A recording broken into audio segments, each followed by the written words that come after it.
శ్రీ సచ్చిదానంద సద్గురు సాయినాథ్ మహారాజ్ की జై. శ్రీ సచ్చిదానంద సద్గురు అలివేలు మంగమ్మ సహిత భరద్వాజ మహారాజ్ की జై. జై సాయి మాస్టర్. సాయిబాబా మాసపత్రిక. వ్యాసం పేరు గురు మహారాజ్ తాజుద్దీన్. రచన ఆచార్య శ్రీ ఎక్కిరాల భరద్వాజ. దైవత్వ ప్రతిభకంతటికీ ప్రత్యక్ష సాక్షులు పూర్ణజ్ఞానాన్ని పొందిన మహాత్ములే. వారి జీవితాలు పవిత్ర మత గ్రంథాలలో చెప్పబడిన ధార్మిక జీవనాన్ని ప్రతిబింబించేటట్లు ఉంటాయి. మానవ స్వభావాల్లో గల సహజమైన వక్రత వలన మనుషులంతా అతి తేలికగా అర్థమయ్యే ఆధ్యాత్మిక బోధలను కూడా అపార్థం చేసుకుని మొండి వైఖరితో వాటిపైననే ఆధారపడి ఆచరణలో కూడా చెడ్డ మార్గం పడుతున్నారు. సత్యస్వరూపమైన దైవత్వం పొందడానికి దేవుని పట్ల సంపూర్ణ శరణాగతి మరియు ఆయన స్వరూపమే అయిన సమస్త జీవరాశి పట్ల నిర్మలమైన ప్రేమ, స్వచ్ఛమైన ధార్మిక జీవనాన్ని గడపటము ఆచరించక తప్పదని అన్ని మతాలు బోధించి ఉన్నాయి. అయితే దైవమియందు కపటమైన ప్రేమను కనపరచటము, తోటి జీవులపైన కక్షలు పూనటము, పతితమైన జీవితాన్ని గడపటము వంటి హీనస్థితికి దిగజారకుండా ఉన్న మతాలు చాలా అరుదు. మతాలు అలా కలుషితమైనప్పుడు ప్రజల అభిప్రాయాలను సవరించి వీలైనంత ఎక్కువ మంది ప్రజలను మళ్లీ సన్మార్గానికి మళ్లించడానికి మహాత్ములే మన మధ్య ఉండటం ఎంతైనా అవసరం. మతం అటువంటి మహాత్ముల యందే నివసిస్తుంది. వారి భుజస్కంధాల మీదనే నిలబడుతుంది. తాజుద్దీన్ సర్కార్ ఇస్లాం మతంలోని ప్రథమ శ్రేణిలోని మహాత్ములలో ఒకరు. ఆయన 1,25,000 మందిని తనంతటి మహాత్ములుగా చేశాకనే జగత్తుతో తనకు గల సంబంధాన్ని తెంచుకుంటానని ప్రకటించి తాము దయాగుణానికే మూలస్తంభం వంటివాడు అని నిరూపించుకున్నారు. మహాత్ములకు మృత్యువు లేనేలేదని, వారు చిరంజీవులని మనకందరికీ తెలుసు. వారి సమాధులలోని మట్టి సహితము సత్యాన్వేషకులకు ఉపదేశాలను, ప్రోత్సాహాన్ని ఇవ్వగలిగినంతటి ఆధ్యాత్మిక శక్తి కలిగి ఉంటుంది. దీనివలన 1,25,000 మంది మహాత్ములు తయారయ్యే వరకు తాజుద్దీన్ బాబా సమాధి అటువంటి ఆధ్యాత్మిక శక్తి కలిగి ఉంటుందని మనం గుర్తించాలి. ఒక మనిషిని మహాత్ముడిగా తీర్చిదిద్దటం అంటే మాటలు కాదు, సామాన్యమైన ఆధ్యాత్మిక ప్రబోధనల ద్వారా వారిలో దైవం పట్ల విశ్వాసాన్ని కలుగజేయవచ్చు. అయితే లౌకిక కట్టుబాట్లను అధిగమించి జీవితాలను సత్యాన్వేషణకు అంకితం చేయటానికి సద్గురువు యొక్క పూర్తి రక్షణ అవసరం. అటువంటి సద్గురువే తాజుద్దీన్ బాబా కూడా. అటువంటి రక్షణను తన భక్తులకు, మానవ సంఘానికి ఆయన ఎలా కలిగించారో చదవటం కుతూహలంగా ఉంటుంది. అబ్దుల్ అజీజ్ అనే ఆయన సద్గురువు కోసం అన్వేషణ సాగిస్తున్నారు. అనేక మంది పీర్లు ఆయనను తమ భక్తకోటిలో చేర్చుకోవడానికి ప్రయత్నించారు. అయితే అబ్దుల్ అజీజ్ కు మాత్రం వారి యందు గురుత్వభావం ఏర్పడలేదు. ఒకరోజు ఆయనకు కలలో ఒక మహాత్ముడు దర్శనమిచ్చాడు. మరునాడు ఉదయం తన కలలోని మహాత్ముని వర్ణించి తన మిత్రులతో చెప్పాడు అబ్దుల్ అజీజ్. అందులో ఒక మిత్రుడు అబ్దుల్ అజీజ్ చెప్పిన మహాత్ముడు తాజుద్దీన్ బాబాను పోలి ఉన్నాడని చెప్పి బాబా పిచ్చాస్పత్రిలో ఉండగాను, సకర్దారాలో ఉండగాను కనపరిచిన అద్భుత లీలలను గూర్చి అతనితో చెప్పాడు. అది విన్న అజీజ్ కు తాజుద్దీన్ బాబాను దర్శించాలన్న కోరిక గాఢమై 1908లో అతను వాకీలో బాబాను దర్శించాడు. అజీజ్ వాకీ వచ్చినప్పుడు తాజుద్దీన్ బాబా చెట్టు కింద కూర్చుని ఉన్నారు.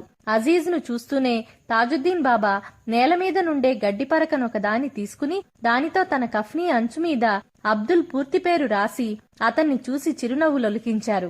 తన పూర్తి పేరును ఆయన కఫ్నీ అంచు మీద రాసుకుని తనను ఆయన బిడ్డగా అంగీకరించి తన రక్షణ భారాన్నంతా ఆయన వహించదల్చారని అర్థం చేసుకున్నాడు. రోజులు గడిచిన కొద్దీ అటువంటి అజీజ్ నమ్మకం ఇంకా ఇంకా దృఢతరం కాజొచ్చింది. తాజుద్దీన్ బాబాకు అప్పుడప్పుడు కలిగే దివ్యానుభూతుల వలన ఒక్కొక్కప్పుడు తీవ్రమైన కోపంతో భక్తులను కొట్టేవారు కూడా. అయితే అది ఒక రకమైన ఆశీర్వాదమనే సంగతి భక్తులు గ్రహించేవారు.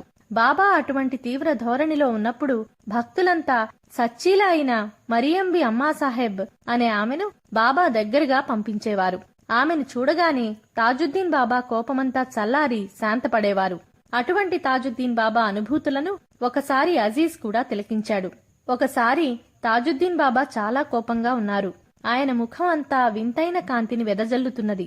మామూలుగా భక్తులు అమ్మాసాహెబ్ను ఆయన ఎదురుగా పంపించారు. ఈసారి ఆమెను చూసినా కూడా శాంతించక ఆమెను పట్టుకు బాధసాగారు. కొద్ది క్షణాల తర్వాత ఆయన శాంతించి నేరుగా వెళ్లి అజీజ్ చేతిని తన చేతిలోకి తీసుకుని ఒక ద్విపదను ఇలా చదివారు. నీ దగ్గరకు వచ్చి నీ భక్తులైన వారు దైవానికే భక్తులవుతారు. అటువంటి భక్తుని చేతి మీద భగవంతుని చెయ్యి ఎప్పుడూ ఉంటుంది. రాబోయే రోజుల్లో కూడా ఆ చెయ్యి అలానే ఉంటుంది. ఈ రోజు ఉపదేశం పొందిన వ్యక్తి కూడా నీ భక్తుడే. నీదైన ఈ షేక్ చేయి కూడా ఆ దయామయుడే. అలా ద్విపద చదివి అజీజ్ను తన భక్తునిగా అంగీకరించి తాజుద్దీన్ బాబా అతని పేరు నసీరుద్దీన్ గా మార్చారు.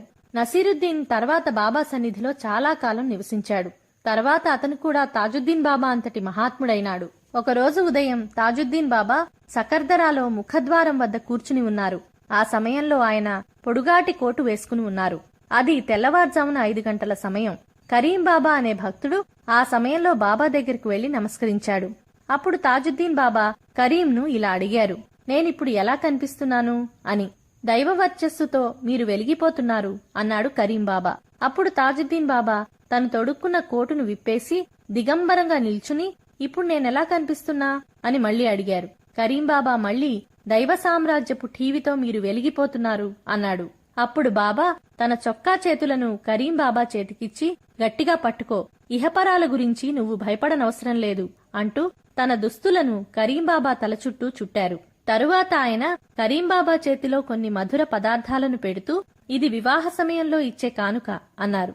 అందుచేత తాజుద్దీన్ బాబా భక్తులందరిలోకి కరీం బాబాకు ప్రత్యేక స్థానం ఉంది. ఫతే మహమ్మద్ అనే ఆయన్ను మహాత్ముడుగా తీర్చిదిద్దిన తాజుద్దీన్ బాబా లీల ఇంకా అద్భుతమైనది.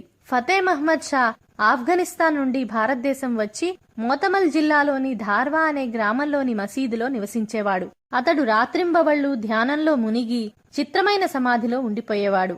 తాజుద్దీన్ బాబానే ఆయన్ను ధార్వా గ్రామానికి పంపించారని చెప్పుకుంటారు. ధార్వా గ్రామానికి చేరకముందు ఫతే మహమ్మద్ షా తాజుద్దీన్ బాబాను నాగ్పూర్ పిచ్చాసుపత్రిలో కలుసుకున్నాడు. ఆ సమయంలో తాజుద్దీన్ బాబా తను ఉండే జైలు గది గురించి ఇలా అన్నారు, ఈ గది ఎప్పటికీ ఖాళీగా ఉండదు అని. ఆ మాటలు అక్షరాలా నిజమైనాయి. తాజుద్దీన్ బాబా పిచ్చాసుపత్రిని వదిలి వచ్చినప్పుడు తామున్న గదిలో ఫతేషాను ఉంచారు. ఫతేషా కూడా తర్వాత గొప్ప మహాత్ముడైనాడు.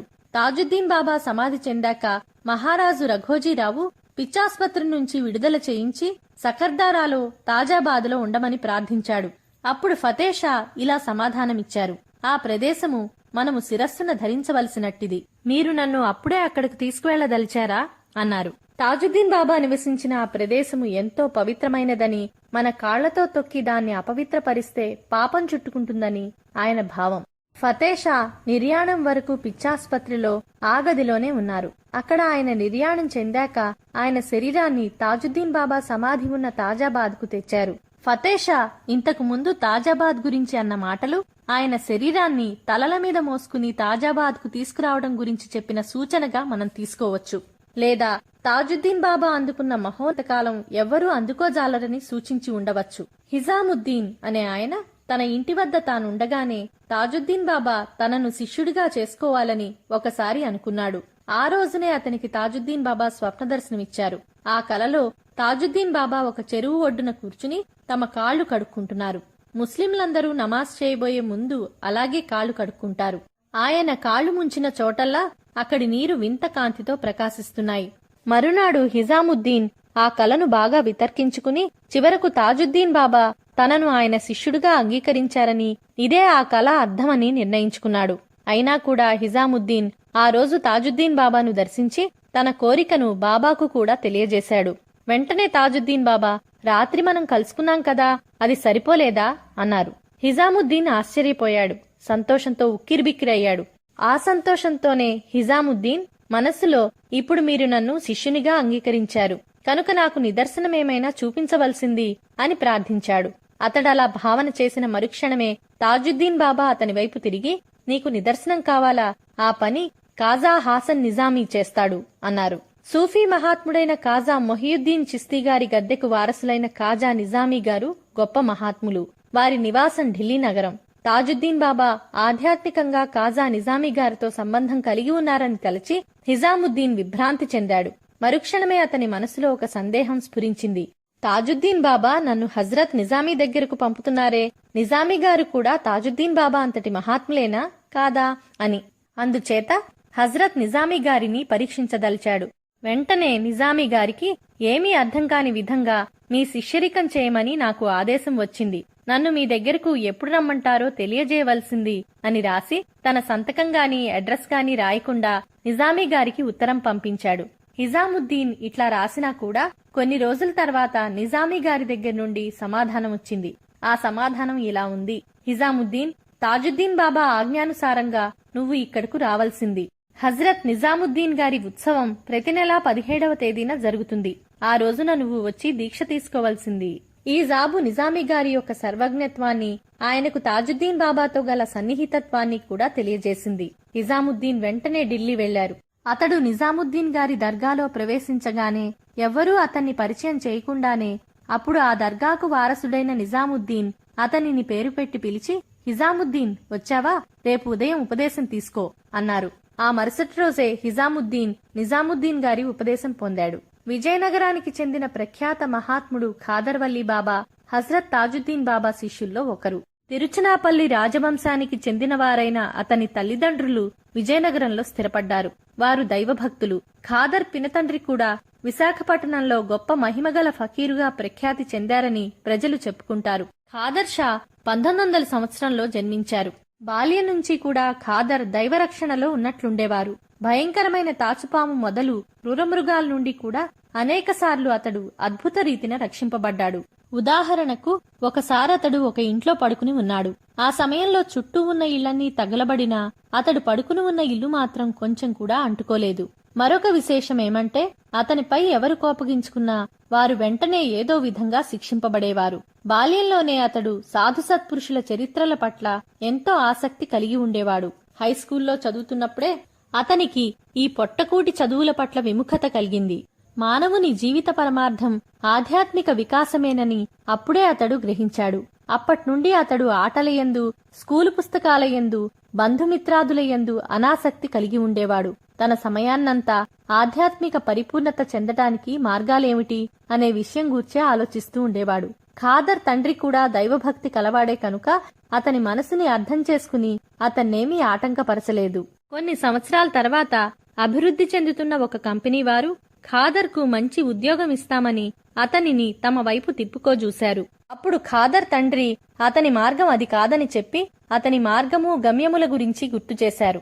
తర్వాత ఒకరోజు ఖాదర్ తండ్రి 5 రాగి నాణేలు 5 సాధువులకివ్వమని, ఆ విధంగా చేసి తాను తాజుద్దీన్ బాబాకు చెప్పుకున్న మొక్కును తీర్చమని ఖాదర్తో చెప్పి, నేను ఈ రోజు సాయంత్రం వెళ్లిపోతున్నాను, జాగ్రత్తగా ఉండు అని కూడా చెప్పాడు.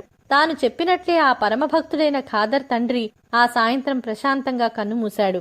అప్పటి నుండి ఖాదర్ షా హృదయం ఒక పరిపూర్ణ మహాత్ముని కోసం వ్యధపడసాగింది. ఇప్పటి వరకు ఖాదర్ షా సమాజంలో లెక్కలేనంతమంది గొప్ప ఆధ్యాత్మికవేత్తలుగా నటించే కపట గురువులను చూసి తనకు సమర్థుడైన గురువు లభిస్తాడా లేదా అని కలవరపడసాగాడు. ఇలా ఉండగా ఒకసారి తాజుద్దీన్ భక్తుడైన హజ్రత్ బాబా తన గురువు యొక్క ప్రేమపూరితమైన సందేశాన్ని ప్రజల్లో వ్యాప్తి చేయడానికి విజయనగరానికి వచ్చారు. ఖాదర్ బాబా ఆయన సందేశాన్ని విని అనతి కాలంలోనే నాగ్పూర్ను దర్శించాడు. మొదటిగా తాజుద్దీన్ బాబాను చూసినప్పుడు తన దర్శనానికి వచ్చిన ప్రజలను ఉచ్చరించరాని చెడ్డతిట్లు తిడుతూ దిగంబరుడుగా ఉన్న ఈ పిచ్చి ఫకీరు ఆధ్యాత్మిక సామ్రాజ్యానికి అధినేత ఎలా అవుతాడు అనుకున్నాడు ఖాదర్. అప్పుడు తాజుద్దీన్ బాబా గుర్రపు బండిని ఎక్కి బండి వెంటపడుతున్న జనాన్ని బండతిట్లు తిడుతూ బండి తోలుకుంటూ వెళ్లారు. ఖాదర్ షా కాలకృత్యాలు తీర్చుకొనడానికి, తన అనుష్ఠానం పూర్తి చేసుకోవడానికి వెనుకనే ఆగిపోయాడు. ఖాదర్ షా తను వెళ్లదలుచుకున్న ప్రదేశానికి నడిచి వెళ్తూ ఉండగా హఠాత్తుగా తాజుద్దీన్ బాబా ఆయన ముందు ప్రత్యక్షమై, ఏమిటి నీ సందేహం, ఇలా అపార్థం చేసుకున్నావెందుకు, ఎటువంటి సందేహానికి ఇక్కడ తావులేదు అంటూ నిశ్చేష్టుడైన ఖాదర్ స్పృహలోకి వచ్చేటంతటిలోనే అద్భుత రీతిన మాయమయ్యారు. మరునాడు ఉదయం ఖాదర్ షా, హజ్రత్ బాబా ఇంకా కొందరు భక్తులు తాజుద్దీన్ బాబా చుట్టూరా కూర్చుని ఉన్నారు. తాజుద్దీన్ బాబా హజ్రత్ బాబా వైపు తిరిగి, ఆ మెత్తనైన అంగీకి కొన్ని కుట్లు వేసిరా అని ఆజ్ఞాపించారు. గురువు ఆజ్ఞను పాటించడానికి హజ్రత్ బాబా అక్కడి నుండి లేచి బయటకు వెళ్లారు. ఖాదర్ కూడా హజ్రత్ బాబాను అనుసరించి వెళ్లి ఆయనతో, బాబా ఆజ్ఞలో గూఢార్థం ఉన్నది. కొద్దిసేపట్లో అంగీలాగా సున్నితంగా ఉండే ఒక ధనవంతుడు ఇక్కడకు రాబోతాడని, అతనికి ఎదురెళ్లి అతనికి వివేకం కలిగేటట్లు కొన్ని మాటలు చెప్పమని ఆయన భావం అని చెప్పాడు. ఇది విన్న హజ్రత్ బాబాకు తన గురువు చెప్పిన మాటను, ఖాదర్ బాబా చెప్పిన వాక్యాన్ని సమన్వయపరుచుకోవటం ఎలాగో అర్థం కాలేదు. అయితే కాసేపటికి విలువైన కారులో కూర్చుని ఒక ధనికుడు రానే వచ్చాడు. ఆయన వెండి పళ్లెంలో అపురూపమైన కానుకలను తెచ్చారు. వాటిని హజరత్ బాబా అందుకుని తాజుద్దీన్ బాబా వద్దకు తీసుకురాగానే తాజుద్దీన్ బాబా అతనితో, విజయనగరం నుంచి వచ్చినవాడు వివరించి చెప్పనిదే నీవేమీ అర్థం చేసుకోలేవా అని ప్రశ్నించారు. తాజుద్దీన్ బాబా భక్తులలో జబల్పూర్ బాబా కూడా ఒకరు. చిన్నప్పట్నుంచి ఆయన శాంతమే మూర్తీభవించి ఉన్నదా అన్నట్లు ఉండేవాడు.